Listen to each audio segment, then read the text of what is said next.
नमस्कार, जय श्री राम। स्वागत है आपका शाश्वत भक्ति पथ में, जिसमें आप सुन रहे हैं रामचरितमानस के बाल कांड का पाठ सरल हिंदी भाषा में। आज के इस अंक में है दोहा संख्या 110 से 120 तक। पार्वती जी शिवजी से बड़े प्रेम के साथ विनयपूर्वक कहती हैं कि हे कृपाधाम, फिर वह अद्भुत चरित्र कहिए जो श्री रामचंद्र जी ने किया। वे रघुकुल शिरोमणि प्रजा सहित किस प्रकार अपने धाम को गए। हे प्रभु, फिर आप उस तत्व को समझाकर कहिए जिसकी अनुभूति में ज्ञानी मुनिगण सदा मगन रहते हैं, और फिर भक्ति, ज्ञान, विज्ञान और वैराग्य का विभाग सहित वर्णन कीजिए। इसके सिवाय श्री रामचंद्र जी के और भी जो अनेक रहस्य छिपे हुए भाव अथवा चरित्र हैं, उनको कहिए। हे नाथ, आपका ज्ञान अत्यंत निर्मल है। हे प्रभु, जो बात मैंने न भी पूछी हो, हे दयालु, उसे भी आप छिपा न रखिए। वेदों में आपको तीनों लोकों का गुरु कहा है। दूसरे पामर जीव इस रहस्य को क्या जाने। पार्वती जी के सहज, सुंदर और छल रहित प्रश्न सुनकर शिवजी के मन को बहुत अच्छे लगे। श्री महादेव जी के हृदय में सारे रामचरित्र आ गए। प्रेम के मारे उनका शरीर पुलकित हो गया और नेत्रों में जल भर आया। श्री रघुनाथ जी का रूप उनके हृदय में आ गया, जिससे स्वयं परमानंद स्वरूप शिवजी ने भी अपार सुख पाया। शिवजी 2 घड़ी तक ध्यान के रस में डूबे रहे। फिर उन्होंने मन को बाहर खींचा और तब वे प्रसन्न होकर श्री रघुनाथ जी का चरित्र वर्णन करने लगे, जिनके बिना जाने झूठ भी सत्य मालूम होता है। जैसे बिना पहचाने रस्सी में सांप का भ्रम हो जाता है, और जिनके जान लेने पर जगत का उसी तरह लोप हो जाता है, जैसे जागने पर स्वप्न का भ्रम जाता रहता है। मैं उन्हीं रामचंद्र जी के बाल रूप की वंदना करता हूँ, जिसका नाम जपने से सब सिद्धियाँ सहज ही प्राप्त हो जाती हैं। मंगल के धाम, अमंगल के हरने वाले और श्री दशरथ जी के आंगन में खेलने वाले बाल रूप श्री रामचंद्र जी मुझ पर कृपा करें। शिवजी श्री रामचंद्र जी को प्रणाम करके आनंद में भरकर अमृत के समान वाणी बोले। हे गिरिराज कुमारी पार्वती, तुम धन्य हो, धन्य हो। तुम्हारे समान कोई दूसरा उपकारी नहीं है। जो तुमने श्री रघुनाथ जी की कथा का प्रसंग पूछा है, जो कथा समस्त लोकों के लिए जगत को पवित्र करने वाली गंगा जी के समान है। तुमने जगत के कल्याण के लिए ही प्रश्न पूछे हैं। तुम श्री रघुनाथ जी के चरणों में प्रेम रखने वाली हो। हे पार्वती, मेरे विचार में तो श्री राम जी की कृपा से तुम्हारे मन में स्वप्न में भी शोक, मोह, संदेह और भ्रम कुछ भी नहीं है। फिर भी तुमने इसलिए वही पुरानी शंका की है कि इस प्रसंग के कहने सुनने से सबका कल्याण होगा।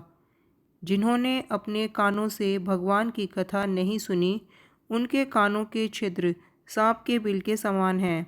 जिन्होंने अपने नेत्रों से संतों के दर्शन नहीं किए, उनके वे नेत्र मोर के पंखों पर दिखने वाले नकली आँखों की गिनती में हैं।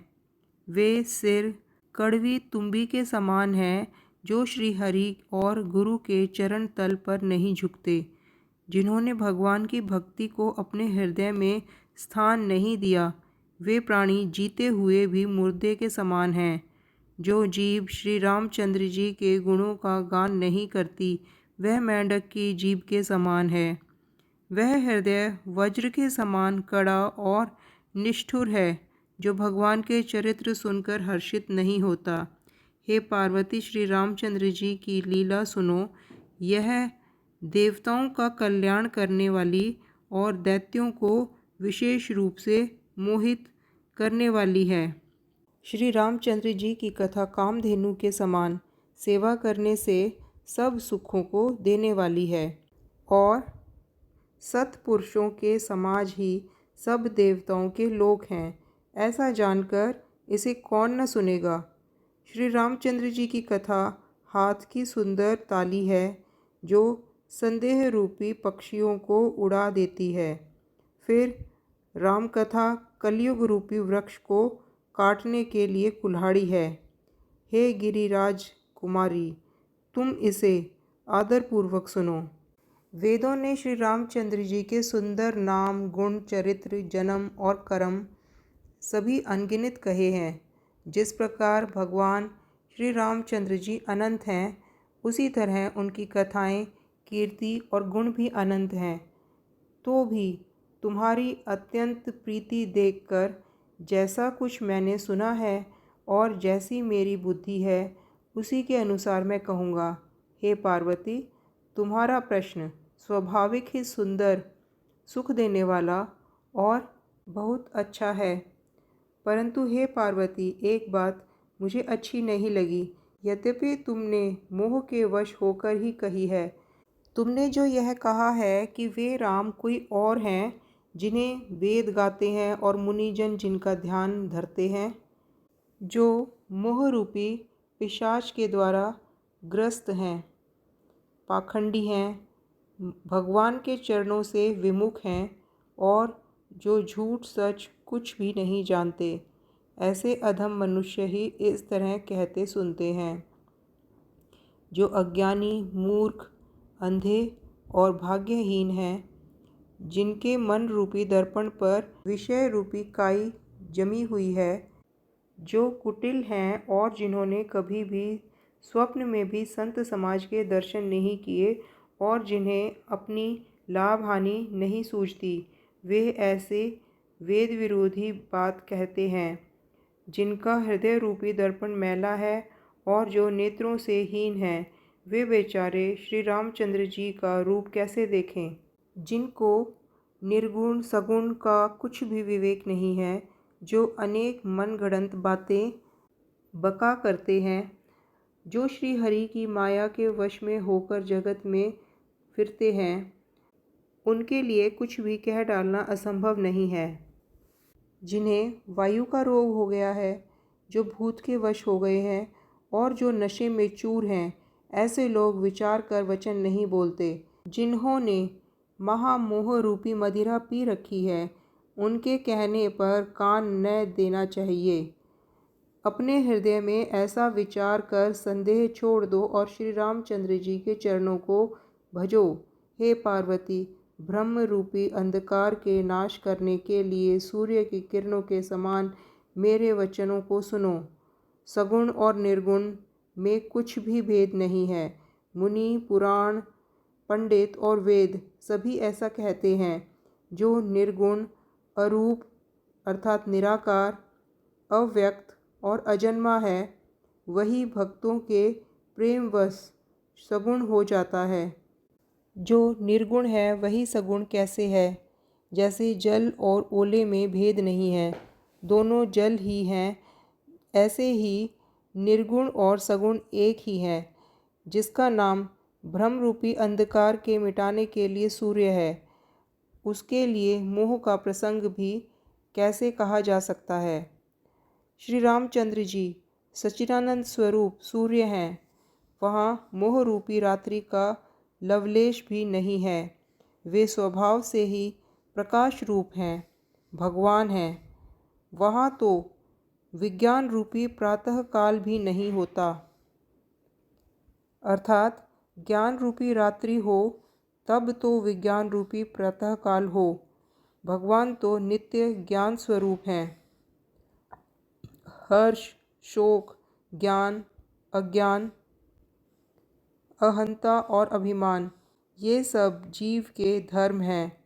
श्री रामचंद्र जी तो व्यापक ब्रह्म परमानंद स्वरूप प्रभु हैं। इस बात को सारा जगत जानता है। जो पुरुष प्रसिद्ध है, प्रकाश के भंडार हैं, सब रूपों में प्रकट हैं, जीव, माया और जगत सबके स्वामी हैं, वे ही रघुकुल मणि श्री रामचंद्र जी मेरे स्वामी हैं। ऐसा कहकर शिवजी ने उनको मस्तक नवाया। अज्ञानी मनुष्य अपने भ्रम को तो समझते नहीं और वे मूर्ख प्रभु श्री रामचंद्र जी पर उसका आरोप करते हैं। जैसे आकाश में बादलों का पर्दा देखकर अज्ञानी लोग कहते हैं कि बादलों ने सूर्य को ढक लिया। जो मनुष्य आँख में उंगली लगाकर देखता है उसके लिए तो 2 चंद्रमा प्रकट हैं। हे पार्वती, श्री रामचंद्र जी के विषय में इस प्रकार मोह की कल्पना करना वैसा ही है जैसे आकाश में अंधकार, धूल और धुएं को देखना। विषय, इंद्रियों के देवता और जीवात्मा, ये सब एक की सहायता से चेतन होते हैं। इन सब का जो परम प्रकाशक है वही अनादि ब्रह्म अयोध्या नरेश श्री रामचंद्र जी हैं। यह जगत प्रकाश्य है और श्री रामचंद्र जी इसके प्रकाशक हैं। वे माया के स्वामी और ज्ञान तथा गुणों के धाम हैं, जिनकी सत्ता से मोह की सहायता पाकर जड़ माया भी सत्य सी प्रतीत होती है। जैसे सीप में चांदी और सूर्य की किरणों में पानी के प्रति प्रेम प्रतीत होता है, जो कि वास्तव में नहीं है, इसी तरह यह संसार भगवान के आश्रित रहता है। यद्यपि यह असत्य है तो भी दुख तो देता ही है। जिस तरह स्वप्न में कोई सिर काट ले तो बिना जागे वह दुख दूर नहीं होता। हे पार्वती, जिनकी कृपा से इस प्रकार का भ्रम मिट जाता है वही कृपालु श्री रघुनाथ जी हैं, जिनका आदि और अंत किसी ने नहीं पाया। वेदों में अपनी बुद्धि से अनुमान करके इस प्रकार गाया है, वह ब्रह्म बिना ही पैर के चलता है, बिना ही कान के सुनता है, बिना ही हाथ के नाना प्रकार के काम करता है, बिना मुंह के ही सारे रसों का आनंद लेता है और बिना ही वाणी के बहुत योग्य वक्ता है। वह बिना ही शरीर के स्पर्श करता है, बिना ही आँखों के देखता है और बिना ही नाक के सब गंधों को सूंघता है।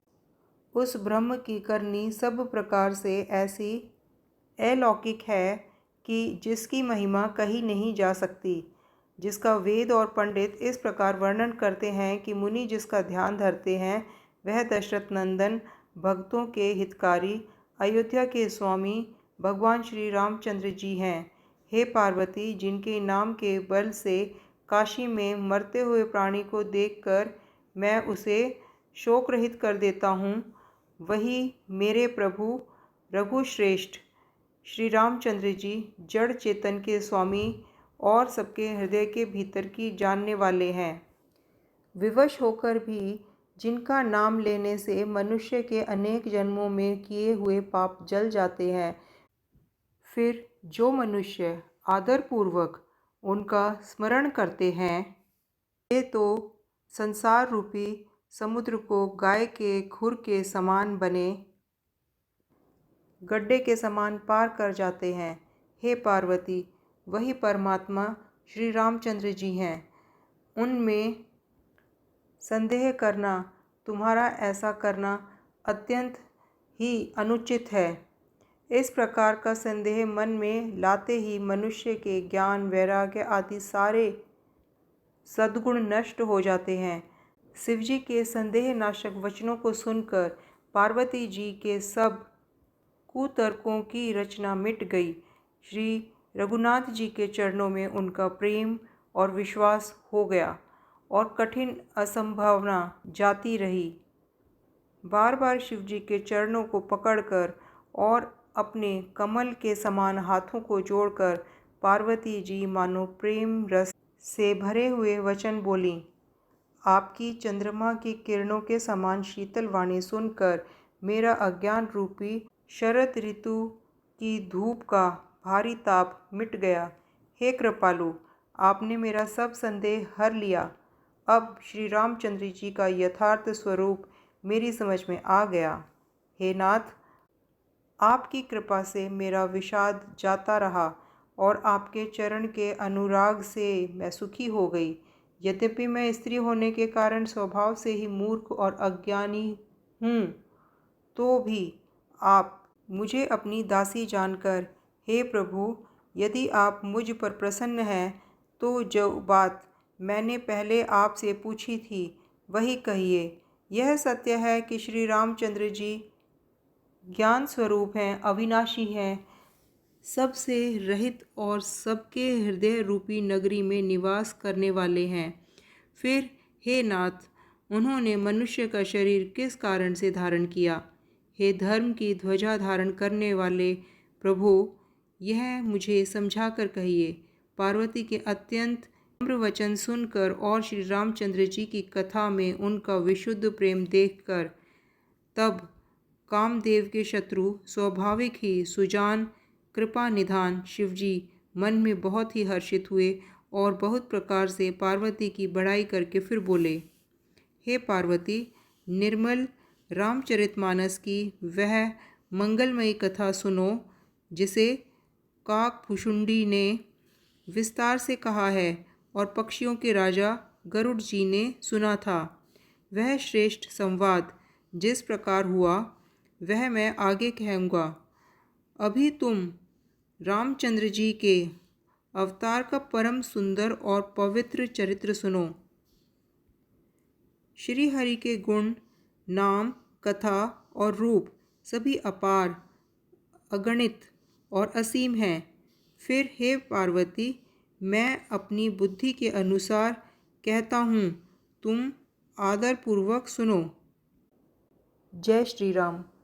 आगे की कथा सुनने के लिए देखिए इस वीडियो सीरीज़ का अगला अंक। धन्यवाद।